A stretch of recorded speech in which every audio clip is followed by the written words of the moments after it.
কৃষ্ণকে বললেন সখা গে আমি জানি তুমি আমার পক্ষে খাবে না, আমি জানি আমার পক্ষে হবে না, তুমি তো দুর্যোধনের হয়ে যাবে, দুর্যোধনের হয়ে যাবে, কিন্তু তাতে আমার দুঃখ না, তবু চরণে আমার একটা নিবেদন, আমি উচ্চ করে যাই আর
ভগবান কোনোদিন রেগে যাবে না, আর যেদিন রেগে যাবে না সেদিন একেবারে লয় প্রলয় হয়ে যাবে।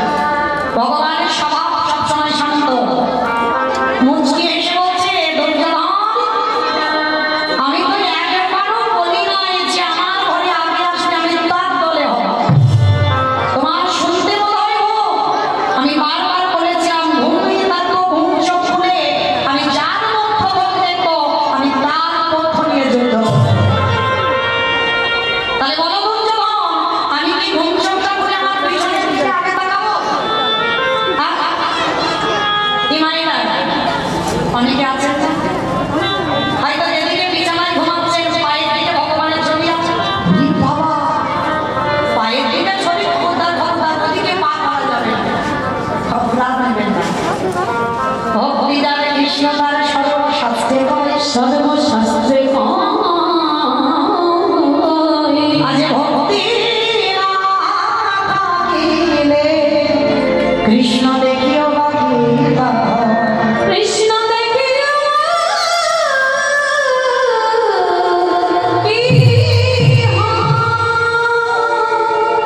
যদি তোমার ভজন শ্রবণ সঠিক হয়, আগে বাবা ভক্তির ভিতটাকে আগে মজবুত করতে হবে।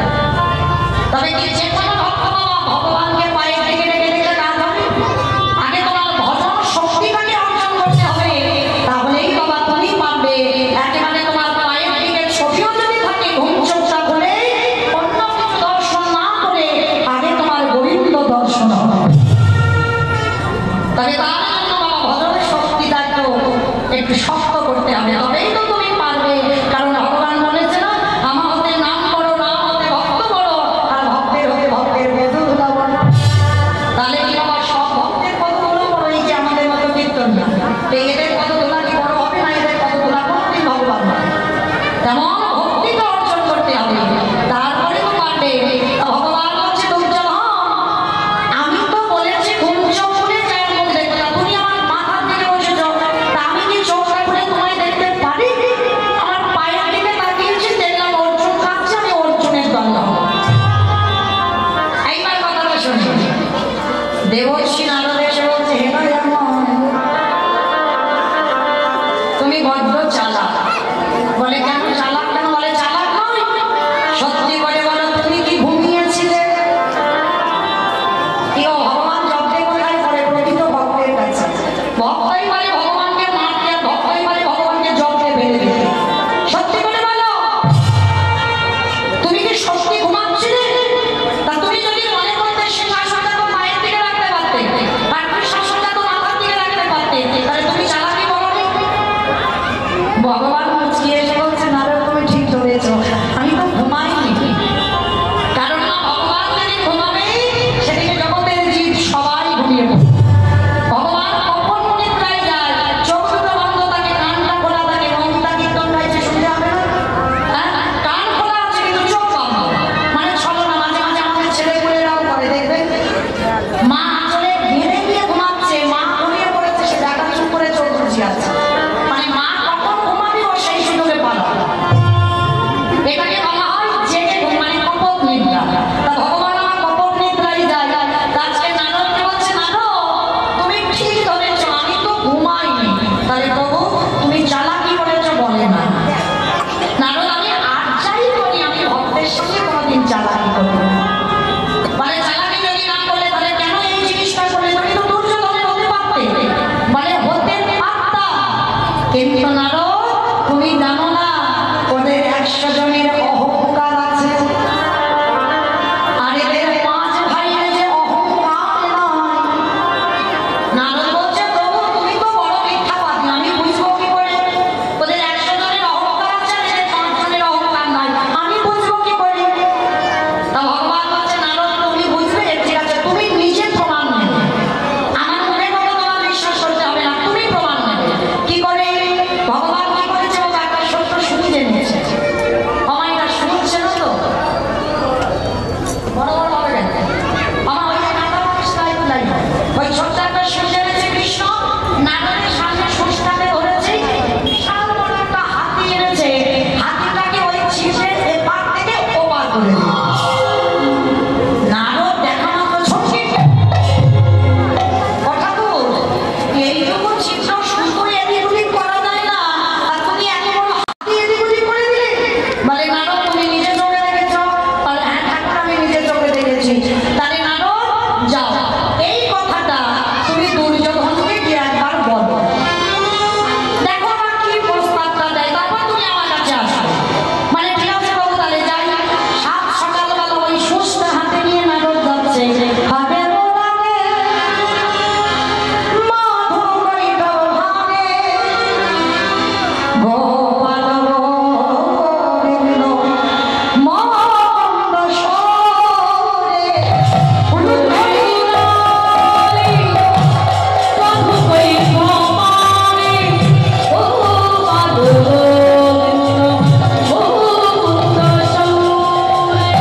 নেবেন না।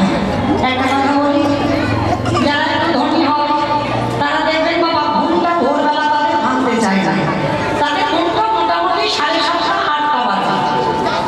আমার ভুল বললাম? ওদের ঘুম কোনোদিন 4টায় 5টায় হবে না, ওদের ঘুম যদি ভাঙে 7:30 থেকে 8টা।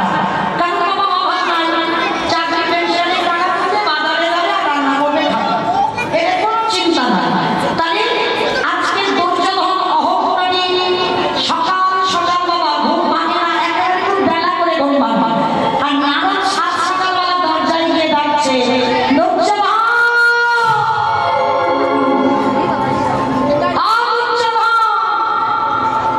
ঘুমের নেশাটা কেটে গেছে, সকালবেলা দেখেছে দরজায় এসে ডাকেন দেবর্ষি নারদ। এই যে সাত সকালবেলা তুমি ঘুমটা নষ্ট করে দিলে। ঠিক আছে ঠিক আছে, বলো কি ব্যাপার, কি জন্য সকাল সকাল আমার ঘুমটা ভাঙিয়ে ডাকছো বলো। এইবার নারদ তাকে দেখে বাবা ভয়ে ভিতরটা কাঁপছে। আস্তে আস্তে সুষ্ঠু বের করেছে, বের করে দুর্যোধনের সামনে দেখাচ্ছে, দুর্যোধন এইটা দেখতে পাচ্ছ অপদার্থ, সকাল সকাল তুমি আমার ঘুমটা নষ্ট করে তুমি সুচ দেখাতে পেরেছো। বলে না, সুচ দেখাতে আমি না, এই সুচটা দেখতে পাচ্ছ আমার কৃষ্ণ, আমার চোখের সামনে আমি নিজে চোখে দেখলাম একটা হাতি, বড় হাতি এপার থেকে ছিঁচে ওপারে করে দিল। যেই না কথাটা বলেছে সঙ্গে সঙ্গে দুর্যোধনের বাবা একেবারে মাথায় রাগ উঠে গেছে। এই, কে আছিস তারই প্রহরী, এই মুহূর্তেই দেবর্ষির গলা ধাক্কা দিয়ে বের করে দাও। খেয়ে দেয়ে কাজ নেই, একটা সুতোই এদিক ওদিক করা যায় না, ওই কৃষ্ণ নাকি একটা বড় হাতি এপার ওপার করেছে, বের করে দেখে। প্রাণ ভয়ে দেবর্ষি নারদ কোনো রকমে সুচটা হাতে নিয়ে ছুটতে ছুটতে আমার ভগবানের কাছে এসেছে।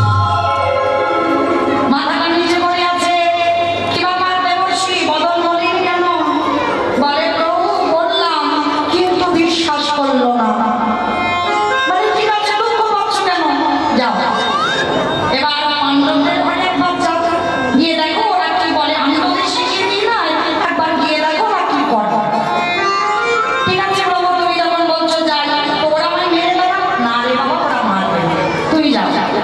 কোন রকমের সুচটা নিয়েছে সকাল সকাল, সুচটা নিয়ে যেই না পাণ্ডবদের দরজা, সকাল সকাল ভোরবেলা, মনে রাখবেন মা, ব্রাহ্ম মুহূর্ত কাকে বলে? সূর্য উদয়ে 1 ঘন্টা 36 মিনিট। আর এটা তো ব্রতের মাস চলছে, মনে রাখবেন মা, ভোর 3টে থেকে 5টার ভিতরে যেন ঘুমটা একটু ভাঙবে, কাপড় আর নেবেন না। এই নিয়ম সেবার মাসে, ব্রতের মাসে, শুধু বাবা ব্রতের মাস বলে না, ভক্তের কিন্তু 3টে থেকে 5টার ভিতরে ঘুম ভেঙে যায়, কিন্তু তারা বোঝে না এটা ভগবানেরই ইঙ্গিত। ভগবানের অহিতকে কৃপা যদি না থাকে তার কোনোদিন এই ব্রহ্ম মুহূর্তে 3টে থেকে 5টার ভিতরে ঘুম ভাঙে না। আর অনেক ভক্ত আছে দেখবেন বাবা ভোরবেলা ঘুম ভেঙে গেল, একটু ঘোরাঘুরি করে বাইরে থেকে আবার বিছানায় ঘুমিয়ে পড়লো, কিন্তু না, চরম ধরে বলে যায় সাধন ভজনের সঠিক সময় হলো এই ব্রহ্ম মুহূর্তের সময়। প্রত্যেকের যেটা আরাধ্য দেবীও আছে, এই ভোরবেলা ঘুম যদি ভেঙে যায় সবার প্রথমে চেষ্টা করবেন মা, বিছানা থেকে নামার আগে আমার মা ধরিত্রীকে একবার প্রণাম করবার। যদি বলেন কেন, বিচার করতে হবে বাবা, বাস্তবের সঙ্গে মেলাতে হবে। এই ধরিত্রীকে প্রথম প্রণাম করতে হবে কেন সকাল সকাল? ভেবে দেখেছেন এই ধরিত্রী মা কত কষ্ট ভোগ করছে, সকাল হলে কত মলমূত্র ত্যাগ করছে, এই ধরিত্রীর মাটিতে কত বাস ট্রেন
কিন্তু মানুষের মতো দেখতে হলে বাবা তারে মানুষ করে না।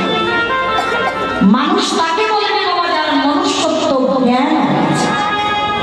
সাধারণ বৈষ্ণবদের যে নত হতে জানে প্রত্যেকটা জীবের প্রতি যার দয়া মায়া সেই বাবা মনুষ্য জীবনে মানুষ হওয়ার অধিকার পাবে। তো আজকে দেখেন দুটো চরিত্র, দুর্যোধনের চরিত্রটা শুনছেন আর ভীম দেখেন সৎসঙ্গে প্রণাম। হে মনিব, সকাল সকালে আমাদের দুয়ারে কেন কাঁদো? তার নারদ কি করেছে? সুস্টা বের করেছে। মানে কি দেবর্ষি? এটা দেখতে পাচ্ছ? মানে হ্যাঁ দেখতে পাচ্ছ, তার একটা ছোট্ট সুখ। মানে দেখতে পাচ্ছ তো? মানে শোনো না, শোনো বীর, এই যে সুচটাকে তুমি দেখতে পাচ্ছ, এই সুচের যে ছিদ্র আমার কৃষ্ণ আমার চোখের সামনে একটা বড় হাতি এপার থেকে ওপার করে দিয়েছে। যেই না কথাটা বলা ভীম খিড় করে হেসে উঠেছে। মানে দেবর্ষি তোমার কি মাথা খারাপ? তা দেবর্ষি বলছে নারদ হরি বল। দেবর্ষি নারদ বলছে ভীম তুমি হাসছো কেন? মানে হাসবো না? হে মনিবা ভগবতী মা, তুমি তো আজ সকালবেলা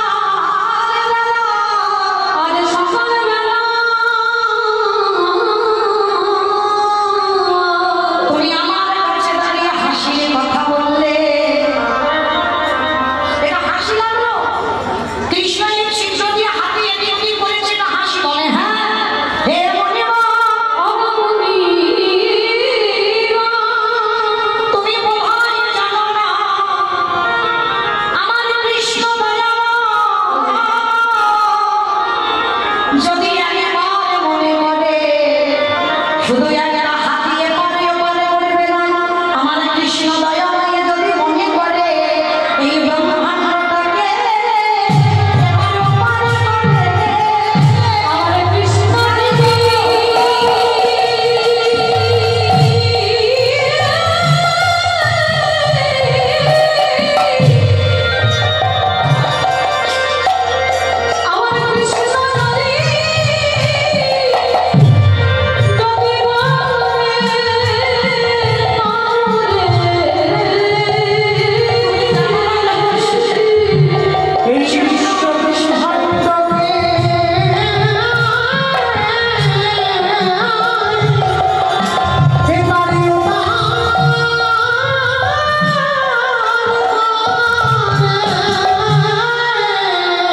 তুমি তো সামান্য কথা বললে, একটা হাতি আমার কৃষ্ণ যদি মনে করে আমার বিশ্বাস এই বিশ্ব ব্রহ্মাণ্ডটাকে ছিদ্রে রেখে পার করে দিতে পারে। আর কি বাকি থাকে? নারদ মুনি ভীমের কাছে হাত জড়ো করে বললে, হে ভীম, আজ আমার চৈতন্য হয়ে গেল। আমার কৃষ্ণের প্রতি দুর্যোধনের বিশ্বাস না, কিন্তু তোমরা পাঁচজন তোমাদের অহিলকি ভক্তি আছে, তোমাদের বিশ্বাস আছে। দেবর্ষি সকালবেলা বলছে কি চাও ভীম? বলে অন্য কিছু না, তুমি তো আমার ভগবানের কাছে কাছে থাকো।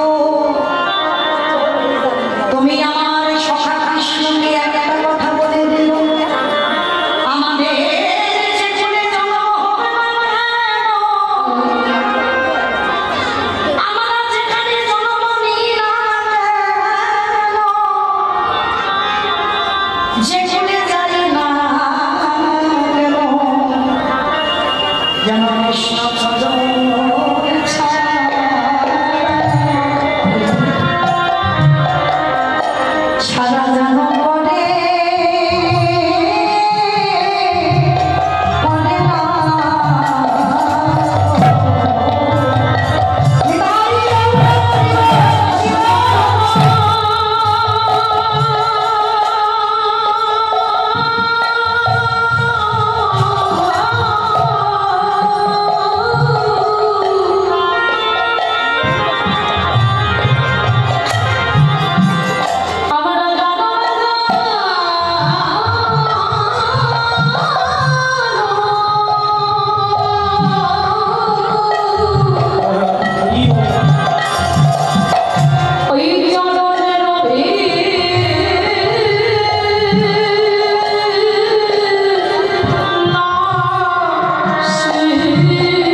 সেই ভিড়কে দেখে নারদ মুনির চোখে জল।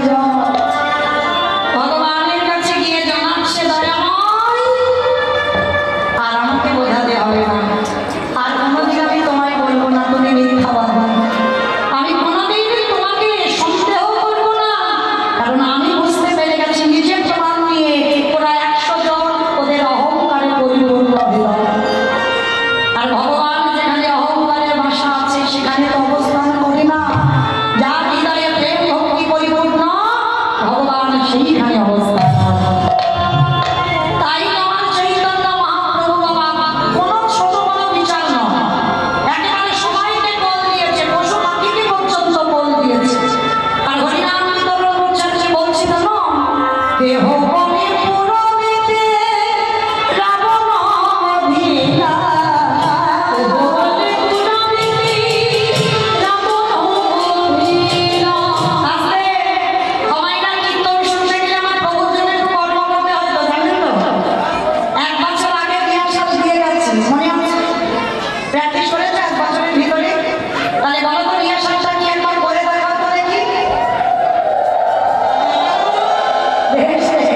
একটু ব্রেক সে বলুন ধরি, একটু জোরসে। দেহ বনে পুরবিতে রাবণ অভিলা, আমাদের গোবরে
শিক্ষা আছে কোথায় থাকে তুমি নির্দিষ্ট করে বলো তোমার সেই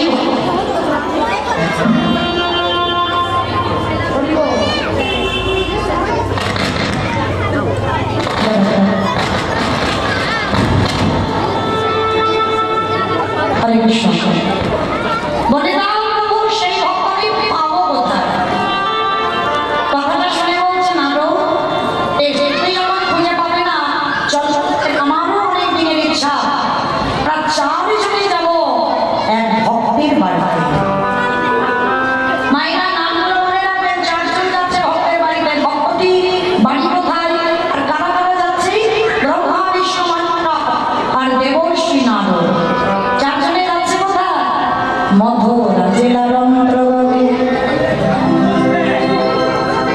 এই গানের মধ্যে দিয়ে বাবা জায়গাটার নাম বলছে মধুরা জেলার অন্তর্গত অবন্তী নগর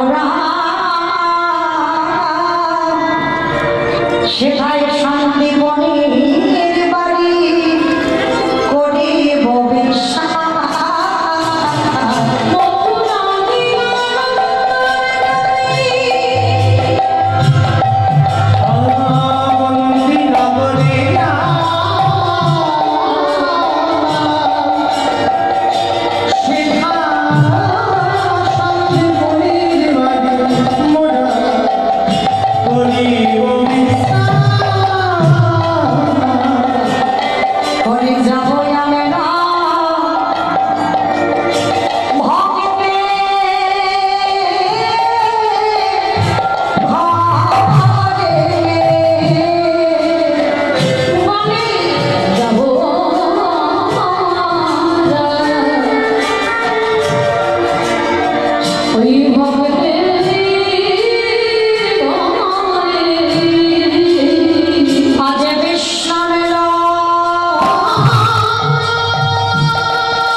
हरे कृष्ण जय राधे जय निताई जय राधे निताई गौर कृष्ण प्रेमानंदे हरि बोल এই শান্তি পরিমণি মানে ভগবানের গুরুদেব এই শান্তি পরিমণি কেমন ভক্ত ছিল জানেন প্রতিদিন ব্রহ্ম মুহূর্তে যেত বাবা যমুনায় স্নান করতে আর যমুনায় স্নান করে প্রতিনিয়ত বাবা ওই ভিজে কাপড়ে শান্তি পরিমণি আসত দুয়ারে দুয়ারে বসে বসে কাঁদিয়ার বলে দয়াময় আমার ঘরে তুমি একটা অতিথি পাঠাও অতিথির সেবা দেব তারপরে তোমারই সেবা দেব তারপরে আমি নিজে প্রসাদ খাবো কি মাইরা এরকম ভক্ত দেখেছেন জগতে একটা আমরা কি করি সকালবেলা হলো বাসি পোশাকটা ছেড়ে দিয়ে বা স্নান করে ঠাকুর মন্দিরটা পরিষ্কার করি তারপর সংসারে কাজ করি কিন্তু শান্তি পরিমণি মানে ভগবানের গুরুদেবের চরিত্রটা একেবারে আলাদা প্রতিনিয়ত বাবা আগে যমুনার স্নান তারপরে দরজার ধারে বসে বসে কাঁদে একজন অতিথি আমার দুয়ারে দাও আগে অতিথির সেবা দেবে তারপরে ভগবানের সেবা দেবে তারপরে নিজের প্রসাদ পাবে তো আজকে এমন একটা দিন এসেছে বাবা যেদিন আমার ভগবান আসবে ভক্তের ঘরে সেদিন সকালবেলা শান্তি পরিমণি 3 জন বৈষ্ণব সেবা দেওয়া হয়ে গেছে আর 3 জন বৈষ্ণব সেবা দিয়ে এইবার ভগবানের জন্য পারসটা সাজিয়ে ভগবানের চরণে নিবেদন করেছে দয়াময়, সেই ছোট্টবেলা থেকে তোমায় ডেকে আসছি, ছোট্টবেলা থেকে তোমায় ভজন করে আসছি। দয়াময়, আমার ডাক কি তোমার চরণে পৌঁছাই না?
নিবেদন করছে।